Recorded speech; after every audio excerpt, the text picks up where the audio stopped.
Devin Dampier is not just going to be a star in Salt Lake City, a Big 12 star, but a college football star in 2025. I'm going to explain why on today's Locked On Utes.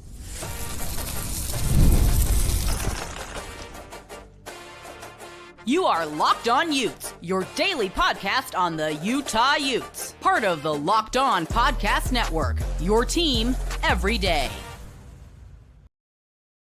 Hello, everyone, and thank you for making Locked On Utes your first listen and view of the day. We are part of the Locked On Podcast Network, available wherever you get your podcasts as well as on YouTube. If it's your first time tuning into this show, make sure you like and subscribe. Today's episode of Locked On Utes is brought to you by our friends at Monarch Money. Take control of your finances with Monarch Money. Use code LOCKEDONCollege at monarchmoney.com for 50% off your first year. My name is JT Wistersill. On today's show, we are going to talk to Bill Riley, the voice of the Utes, in our second segment. But first off, I want to talk about Devin Dampier because I don't know about you guys, but I'm getting really fired up for you to have some Utah football back. We are less than 45 days away from the season returning, and I had some time to kill, so I was like, you know what? I want to dive into some Devin Dampier a little bit more. So I decided to go back and watch the full game. I should say the first three quarters, the 3 quarters of his game against Arizona, arguably the best team he played this last year. I guess Auburn was probably a little better, right? So Auburn was the best team he played. But Arizona, P4 team, group of 5 going against P4. How's that going to work? Like, how's he going to look? What's going to happen? And after watching, I just came away with a simple take. I think Devin Dampier is destined for stardom this season. And I do mean college football stardom. I think he's going to be the guy when Utah's playing whoever, we're going to see his name on there first. And yes, you see the quarterbacks get that all the time, but when I watch Devin Dampier play, the more and more I watch, the more and more I'm convinced that he's going to be transcendent for Utah this season. I really think he's going to be special because I think he was special last season too. And we know he was special. Kyle Whittingham mentioned he was like one of the only 4 players ever to have the type of stat line he had last year at New Mexico. But gosh, Jason Beck's offense is obviously great. But when I watch New Mexico and I think like, what's the best thing going for them? And like the thing least wrong with them at times when things do go wrong. It was a very good offense, but when things did go wrong, like against the best teams, what was the problem? Didn't find Devin Dampier's name there very often. He's just got it to me. I mean, it really does. I'm going to talk about like what I see in him and why I think he's transcendent in a moment, but like The Athletic has him as the 25th best quarterback in the country. That is not, I don't think that's a slight to Devin Dampier at all. I mean, he's a G5 guy going to P4. Like he's like way ahead of like some of the Bama guys and some of the other guy, Gunnar Stockton. He is way ahead of Gunnar Stockton, the Georgia QB. So it's not a slight against him. I will say it feels a little bit of a slight just to be behind Dante Moore. I think that The Athletic has Dante Moore too high. Athletic ranked like every starting quarterback basically. It's a really cool list that they put together. I think Hillstead for BYU comes in at like 99, by the way. So it's hard to rank some of the unknown commodities. And Hillstead played a little at Utah State. But yeah, Utah's the guy in the top 25. It's Dampier. I think he's going to be top 15 to top 10 by the end of the season. Right now, look, I'm watching the highlights. I'm feeling fired up. I'll say I actually think Devin Dampier will be a top 10 college football quarterback by the end of the season. I know that sounds like a lot, but when I just watch him play, I just come away more and more impressed and really think that he's destined to be the next guy who goes from group of 5 to P4 and becomes a star. When I turned on the Arizona tape, I'm just amazed by so many things that he can do. I think the number one thing is just that scrambling ability, the ability to keep plays alive. And I shouldn't just say the ability to keep plays alive because that almost undersells what he's able to do. The ability to keep plays alive when everything around you is going to absolute crap. Arizona was winning the line of scrimmage constantly against New Mexico. Yet what was Devin Dampier able to do? Continue to make plays and find a way.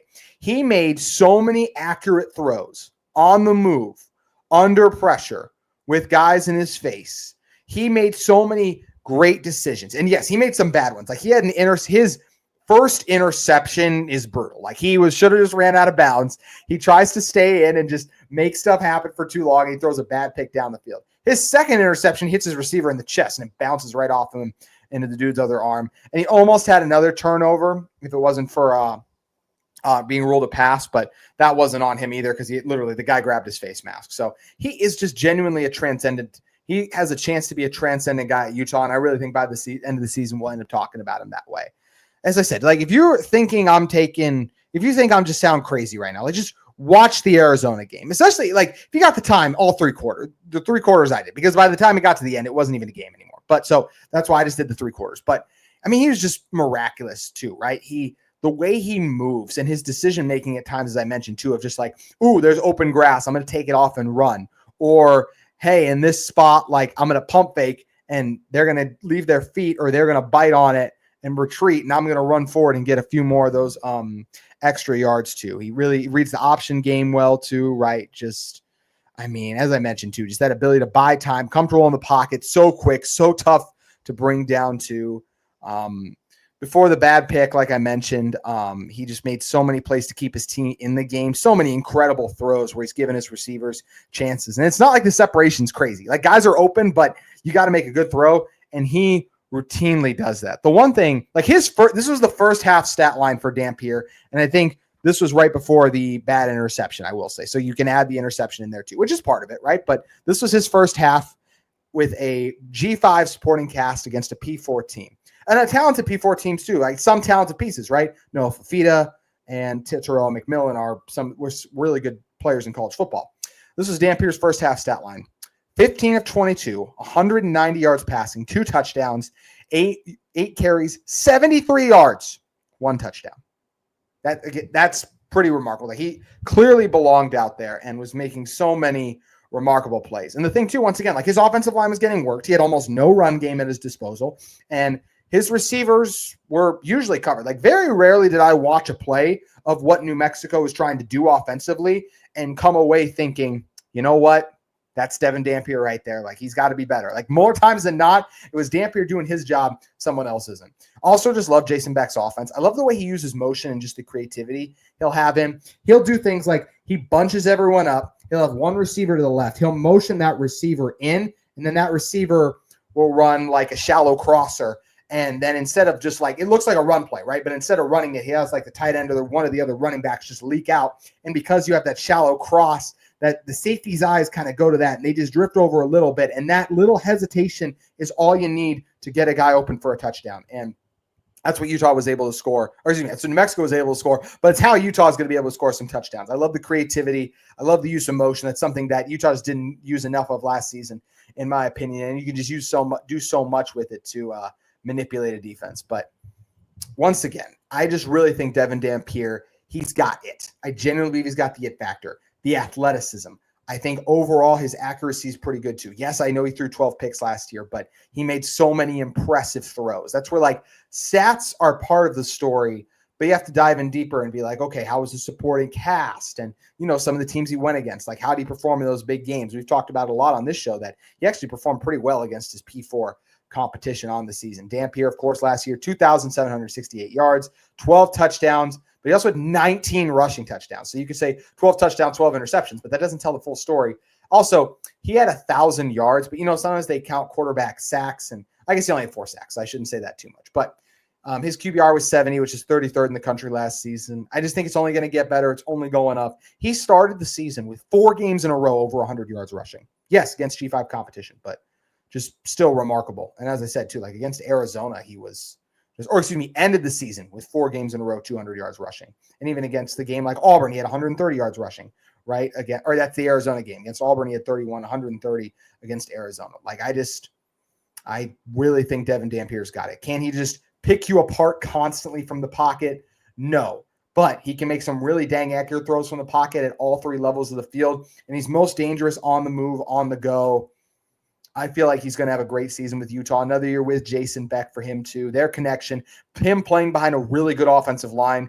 Once again, all the throws he made against Arizona, like he was under duress constantly. That's not going to be an issue at Utah. And of course, I've watched other games he's played. So I'm not just reading just in the Arizona game. And I'm just saying, like, that's the one that's got me fired up today. If you guys are looking for something to watch this weekend while we wait for college football to return, I would highly recommend going back and watching Devin Dampier against Arizona, because it's just amazing to see his dual threat abilities on display, the accuracy, the arm talent, the athleticism, the decision-making. Overall, very impressive.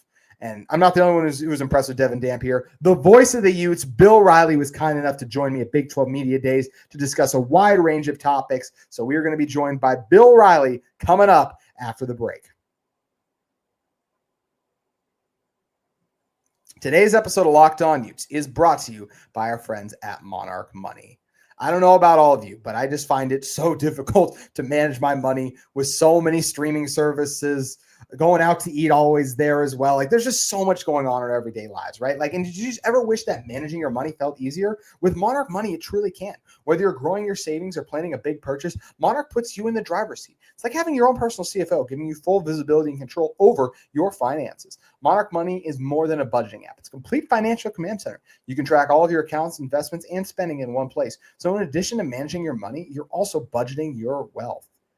For Monarch Money, have you just ever looked at your spending and been like, where did all my money go? That's where Monarch Money can help you keep it all in order. What's your financial goal this year and you want to get serious about it? Just saving more, investing, whatever it can be, Monarch Money can help you save more and make the most of your money. Take control of your finances with Monarch Money. Use code LOCKEDONCollege at monarchmoney.com, 50% off your first year. It's monarchmoney.com, code LOCKEDONCollege for half off your first year. Voice of the Utes, Bill Riley, kind enough to spend some time with me here. Bill, I want to know, we're all Utah football fans, everyone watching this. When does Bill Riley start to get that itch of, I want to get back in the booth? I want football season to be here? Well, like when the season ends and then after spring football. But I've always said, whether it was Mountain West or Pac-12 or now Big 12, this for me, JT, is always the official start of football season. Because you got the coaches together, you've got the players together. In the Mountain West and in the Pac-12, it was usually a couple of weeks later, so you were really close to camp. Now we've still got a couple of weeks left, but at the end of the day, this is where the itch really begins because you're really talking football. And it's not just Utah football. It's TCU and Texas Tech and Baylor, everybody else. So this is kind of my kickoff to football season. It definitely feels like it's getting closer, and especially when it's our job to talk about this team so much. We are so glad that the start is almost here. Whether it be from a Utah or Big 12 perspective, what do you think is the most interesting thing we've learned this week? Unfortunately, it hasn't really been football. I think from a football standpoint, what we've learned is it's a wide open race. I don't think there's 16 teams that can win it. I've heard some coaches say 9 teams. I don't think it's 9 either. What is it? I'd say 5 to 7 at the most have a realistic chance to compete, to play for the Big 12. We'll see if that's the case. Unfortunately, most of the talk this week was about NIL, revenue sharing, stuff like that. But unfortunately, that's the realistic spot of where we are with collegiate athletics and football. That's just where it is. That's the story because it's new enough and, the money is now beginning to go out because of the settlement that was passed. So I don't know that we learned anything great on the field except for the fact that this is a deep league. It's a fun league. It's a talented league.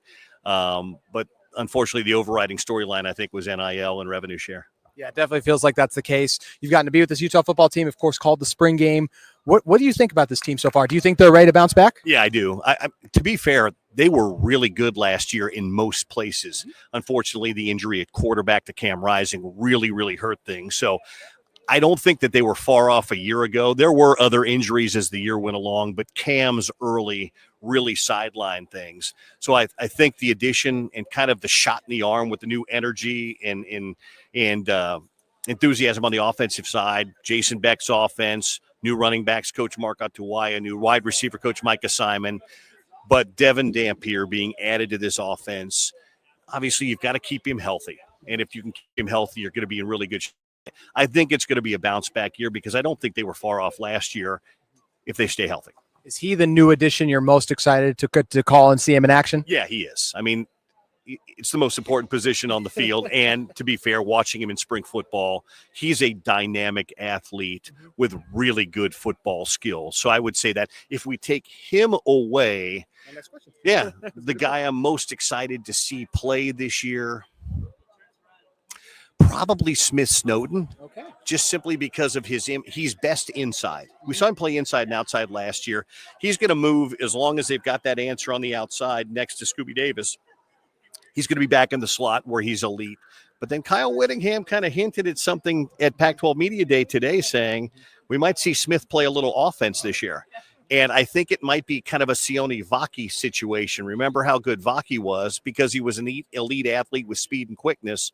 I think Smith provides that same thing. So I'm really excited to see what he can do this year. Well, he's not the only one who might be going both ways. We just found out. Lander Barton, some tight end. What do you think about that? Well, I know he's practiced at tight end over his career. Last year, he was just hurt. So he was just trying to get himself back and ready to play at linebacker. he was, as Kyle Whittingham said, an unguardable tight end wide receiver when he played at Brighton High School. So, yeah, we'll see what happens. Otto Tia, the tight end. What do you think? Yeah, they were doing that in the spring. They knew in the spring that was going to happen again. They're just a little thin at that position. And then when Landon King decided to leave the program. So Otto was a very productive wide receiver at Utah State a year ago. He's got a big frame. He's 6'5". You put a few more pounds on him. He's not that traditional inline tight end. He's that kind of guy you kind of work out in the slot, kind of what Dalton Kincaid was his last year. Some Brant Keithy. I'm not saying he'll have that kind of production, but that's the type of tight end he'd be. Speaking of big receivers, Tobias Meriwether, arguably the best addition they made in the spring transfer portal. How do you feel like he's going to fit into this offense? Well, is he healthy? I mean, again, he's been a guy that at Notre Dame and at Cal battled injuries a little bit, but he's got the frame, he's got the speed. Actually, the guy that I'm excited to see that I've heard really good reports on is Larry Simmons, the transfer from Southern Miss.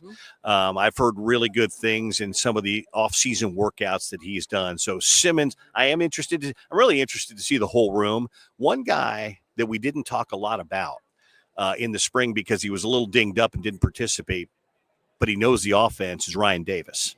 He played at New Mexico a year ago, caught 50 passes in that offense from Devin Dampier a year ago. He transferred in. He wasn't their leading receiver, but he was their second or third. But he's got experience in the offense, and he's got a rapport already with Devin Dampier. But of the other new guys, Simmons is the guy I'm most anxious to see. I've said offense, large step forward this year, but defense, I say they might take a slight step back because of how many veterans they lost. How do you feel like they replaced everyone well? Do you trust the coaching on that side so much you think they'll be fine? The defense is, you very rarely ever worry about the defense that Kyle has, and I think they like the talent. The linebacking core might be the best group of backers he's had in a long. He's really got three that could all start when you talk about John O'Hall, Lander Barton, and we've forgotten about Levani Damuni because he was hurt. Well, Levani Damuni's played a lot of football from his Stanford days, so the backers are good. I'm just anxious to see. I'm not really worried about it, but I'm anxious to see of the group at the defensive tackle spot and at defensive end who emerges. Fano is really the only guy that's got real game experience for Utah at defensive end. And at tackle, Viamahi might be that guy, Dallas Fakalahi. Remember, some of those guys were coming off missions last year and didn't have a lot of football under their belt before they started playing. So I don't know if step back. I want to see if they can maintain or maybe even take a step forward. Yeah. I think we would love to see that too. Speaking about this Utah team, Kyle Whittingham said this is a chance to be, and I'm trying to remember exactly the wording of it, but basically he said this could be the best offensive line they've ever had. I think that's fair potentially. It's a lot though. I think back to Bam Olaseni's offensive line when he was emerged at left tackle there. That's the one for recent memory that I look at. Do you see this offensive line maybe being the best they've had? Well, they're experienced. I mean, you've got one guy that's projected as a first-round pick, another guy that might be projected as a first-round pick in Lomu, and he's still relatively young. Jaron Kump's been in the program forever and has played everywhere. Michael Mokafisi is a senior, and then Tanoa Togiai really had a nice year last year. So I think that is in the Whittingham era, this is probably on paper the best offensive line. Got to go out and prove it, though. That line that had Garrett Bowles and Isaac Asiata and Sam Tevy and some of those other guys, they all went to the NFL. These guys have to go prove they can do that, but I think on paper they're really, really good. Game you're most looking forward to calling this year? Right now, I always love the BYU game. There's something about a rivalry game, but the one I'm really excited about is the first Big 12 game, the Texas Tech game. Texas Tech spent a lot of money in NIL, and they rebuilt their defense, and they've got some dudes on offense. And I talked to Joey McGuire yesterday. He's excited about bringing that team to Salt Lake City. He's never been there. He has great respect. He said he's watched a lot of Morgan Scalley defensive tape. So I would say that very first game, because I think Utah's going to get off to a good start. I think they can win at UCLA, Cal Poly, and Wyoming. But if you can beat Texas Tech, I know there wasn't a preseason poll this year, but most people saw Tech as one of the top couple of teams in the league. If you can win that home opener against Tech, it really sets you on a good spot. So I'm really excited for that game. I think it will end up being a pretty prime game, maybe a night game at Rice-Eccles. So I'll circle that one. Opening the year in the Rose Bowl ain't too bad though either, right, Bill? No, we've played so it's not going to be the same game we saw on New Year's Day, but we've had a lot of good memories between bowl games and UCLA games. UCLA is going to be interesting because they got Nico Iamaleava from Tennessee. Already got the pronunciation down? Yeah, I've worked on that just a little bit, but they got better last year. They got off to a little bit of a rough start under Deshaun Foster and then got better as the year went along. So I think that's a good test. I think Utah's probably on paper a little bit better, but it's a first game and it's a road game. And you just never know. So I am looking forward to that game too. Another thing we're all looking forward to, last one I'll get you out on, Utah basketball. Alex Jensen, this new energy, new life. What are your thoughts on this team? And you're looking forward to getting on the call for them, too. Oh, I'm really curious to see Alex, how he pulls these guys together. He has gone in. I mean, he overhauled the roster. Really, Keanu Dawes is the only real player back. I know Ibi Traore was on the team, but he was hurt last year. But he's brought in a lot of guys that have played basketball, very athletic look. It has the feel to me like he's kind of going after that feel of what Houston does. What Kelvin Sampson's done, a lot of guys in that 6'3" to 6'9" range that can play multiple positions and really get after you defensively with the intensity. So they've been on campus for a couple of weeks now. They're starting to kind of scrimmage and practice a little bit. I want to see him a little bit, but I'm really interested to see how Alex and his staff pull these guys together. I'm as well. Bill, always great having you on. Please let everyone know as well what you have going on at Utah, because it's a program that when I was a student there, I would have loved to have been a part of. Well, yeah, we're doing a lot of great things with Utes Productions. It'll be my second year working in the department as director of broadcasting. Obviously, all the games, all the Olympic sports for sure on ESPN Plus. And we're working on creating a lot of content and eventually putting that pipeline together and bringing a lot of students into that broadcast department too. So it'll be a lot of fun. That's awesome. It's going to be a lot of fun to see this year in Utah athletics as well. Bill, thank you again for joining me. Good to see you. Great to see you as well. All righty. Really appreciate Bill Riley coming on the show. He's someone who was always kind to me during my time when I was a student intern at Utah, which I know you guys love whatever I bring up that I was a student intern. So I've tried to scale that back a little bit in my intros, especially those of you who listen to the third segment. Can't thank you guys enough who do make it this far. And if you guys do have questions about this Utah football team, please send them in the comments. I'd love to respond to those, especially those of you who do take the time. I appreciate everyone who listens, but those of you who listen all the way through the third segment, thank you. Seriously, from the bottom of my heart. I really appreciate you guys. I try to always have something to say, right? But I don't know if I can accurately articulate how much I appreciate you that listen to me for 20 minutes a day. Just thank you for that. Anyways, top takeaways from Bill Riley's conversation. I really wanted to ask him right away, when he gets that itch to start calling games again, because I get the itch to be talking about Utah football as games live as soon as the season ends. And it's always it's over 200 days till I get to do that again. And I'm not counting the spring game for this technically, right? So that's where I love that he feels that same passion where he said right away, oh yeah, as soon as the season ends, I'm ready to roll. Also found it interesting when I asked him about Tobias Meriwether, first thing he said was, hey, what is his health? Because that's a great point. He's had some health issues at Cal last year too. So can he put it all together at Utah? That remains to be seen. He was one of several people I talked to that highlighted Larry Simmons. There's a lot of people that think the 6'1" sophomore who was with Southern Mississippi last year, Golden Eagle, Conference USA, who think he's going to be a big part of this Utah offense. He had 27 catches, 421 yards, a touchdown, and 15 yards per catch a season ago. He was one of those additions that was just Utah got him in the spring portal, but just adding Tobias Meriwether kind of took away a lot of the shine of that, I felt like. And look, he's a really good player. I mean, his last game of the year was against Troy. He had 4 catches for 90 yards. He also had a 100-yard receiving game earlier in the year too. So Simmons has a chance to be a guy for this team. I like the size. I like the speed. I like the production. I think he can be a difference maker for this team. Just like Bill Riley also mentioned, Ryan Davis was a guy who was banged up at camp, so we didn't hear a lot about him. He had over 700 yards last year with Devin Dampier. So obviously I do think that he's going to be, because of that connection, that's a big thing. That trust and connection isn't just big against quarterback offensive coordinator. It's also big among what? Quarterback wide receiver. I think Ryan Davis is going to be Utah's slot guy. So it'll be interesting to see. Right now it feels like it could be, if Meriwether's healthy, Meriwether on the outside, Simmons on the outside too, and then Davis in the slot. And, Zipper's a guy we've heard rave reviews about too. There's a lot of guys on this Utah team. And I like what I saw from Creed Whitmore too, so I'd love for him to factor into things. How's Otto Tia used? There's a lot of guys in this room. It's going to be a fun competition, so I'm curious to see that. He obviously highlighted, just excited to watch Devin Dampier. How can you not with what he's just able to do? And in the spring game, he looks so impressive too. Smith Snowden, another guy he was high on to watch him. And Smith Snowden was a guy, I didn't know he was going to go with Smith Snowden, but obviously massive fan of Smith Snowden, what he can do. I have an interview with Smith Snowden. I'm going to drop that next week. Him and Lander Barton was able to speak with both of them too. Massive fan of Smith Snowden. I think he's going to be one of the best corners in not just the Big 12, but honestly the country this season too. Bill said he thinks 5 to 7 teams can win the Big 12 this season. Only 5 to 7 in his opinion.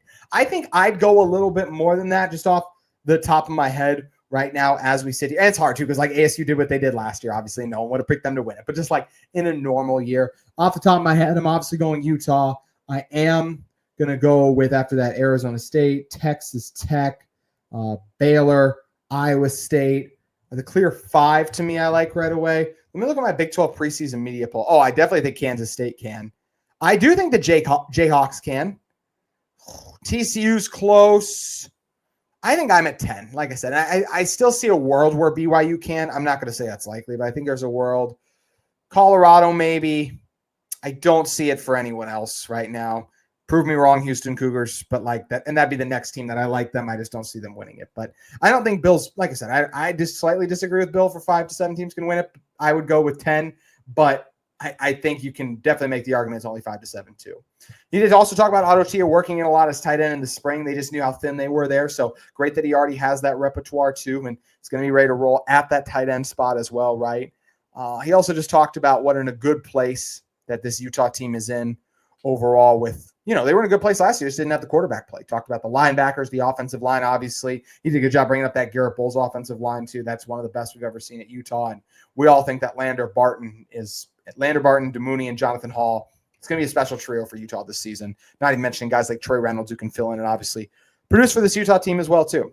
I also love that Bill just brought up what he has going on at Utah with Utes production, the class he teaches up there now. He, used to host a radio show, now is involved in the athletic department there. I just think that's so cool that he is giving students the opportunity to pursue sports media. There was not a single sports media class when I was a student at Utah, and I've only been a graduate for a couple of years. So I just think it's awesome that Utah is making more of an investment in that. I love that Bill's giving those students the opportunity. And if you're a student or you're a parent who's thinking about where to send your student and they want to get into sports media, I would definitely look into Bill Riley's program because I think he's doing a great job. And I love that Utah is investing more in the student journalism, in the student broadcasting, trying to give the students those tools necessary so that they can be successful in their future career path. And yeah, I'm just really, I think that's an awesome thing that they're doing up there too. And, you can tell too with Bill, he's really excited to see how this team will come together. So am I. I'm obviously very high on Devin Dampier, as I said on the start of this episode. So let me know how you guys are feeling. You excited for Devin Dampier? How do you think this Utah team's going to be? Drop your comments and questions below. Locked On College Football, always a place you can go for your second listen to, as well as any of our Locked On Big 12 shows. We actually have the Locked On Big 12 squad dropping later tonight. Had some fun debates. Some crazy things were said about BYU. So obviously I had to push back on that, of course. So either way, hope you guys have a great day. Thank you so much for listening to the show each and every day. And we'll see you on tomorrow's Locked On Utes. Actually, this comes out on Friday. So see you next week. Have a great weekend, everyone.